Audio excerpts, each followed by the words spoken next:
ED ऑफिसच्या आगीमध्ये महत्त्वाचे पुरावे नष्ट झाल्याची भीती।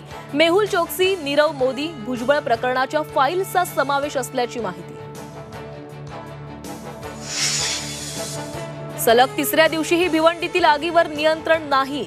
प्लायवूडच्या गोदामात शनिवारी लागलेली आग अद्यापही धुमसलीच। पहलगाम हल्ल्याच्या निषेधार्थ जळगावच्या एरंडोलमध्ये आज कडकडीत बंद।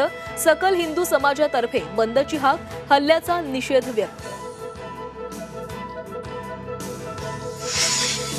सोलापूर कृषी उत्पन्न बाजार समितीच्या मतमोजणीत 4 जागांचे निकाल हाती। भाजप आमदार सुभाष देशमुख गट 4 पैकी 3 जागांवर विजयी। कोल्हापुरात अनेक भागात भीषण पाणी टंचाई। काळंबावाडी पाईपलाईन योजनेच्या उपसा पंपात तांत्रिक बिघाडाचा परिणाम। अनेक भागात 8 दिवसांपासून पाण्याचा ठणठणाट। आणि ऐन उन्हाळ्यात भंडारदऱ्याचा अमरेला फॉल प्रवाहित। धरणातून शेती आणि पिण्याच्या पाण्यासाठी विसर्ग। पर्यटकांची धबधब्यावर गर्दी।